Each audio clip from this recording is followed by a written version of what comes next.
Mrs. Thatcher flew northwest with the Pakistan president to see at first hand the results of the Soviet occupation of Afghanistan. Nasir-Bagh houses about 10,000 refugees. The United Nations has called this the largest single refugee problem in the world.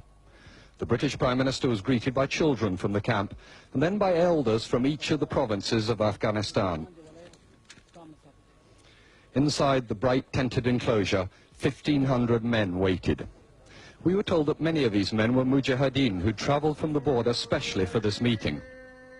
A mullah chanted some verses from the Quran concerning exiles. Mrs. Thatcher promised them an extra £2 million worth of aid, and she made clear the West's support for the Afghan resistance fighters. I want to say that the hearts of the free world are with you, and with those of your countrymen who have stayed. And that gained her ringing shouts of support.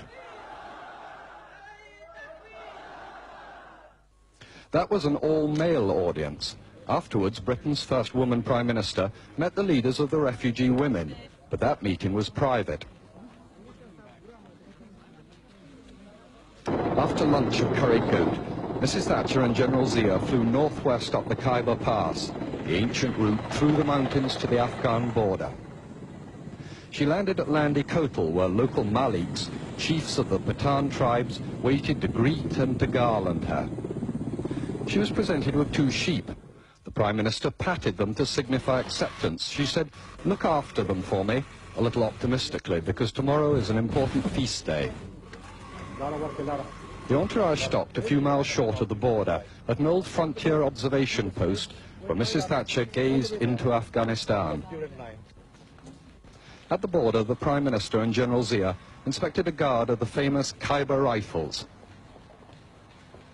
Then there was a strange little cross-border incident. 3 Afghan soldiers shook hands with the Pakistani president, but there were no Russians around. The Prime Minister and the President climbed a little hill, which the border crosses. As the crowd pressed around her, the Prime Minister may accidentally have stepped a few feet into Soviet-occupied Afghanistan. For some minutes, Mrs. Thatcher gazed across what she sees as the front line of the free world. It seemed almost peaceful, just a line of lorries waiting to cross into Pakistan. But then the reality of the war, as a border guard proudly showed her a Kalashnikov automatic rifle captured from the Russians. Mr. Thatcher tried it out for weight. As the Afghan soldiers looked on, the British Prime Minister said, "We shall never rest till Afghanistan is free again." David Rose, News at 10, at Torkham on the Afghan border.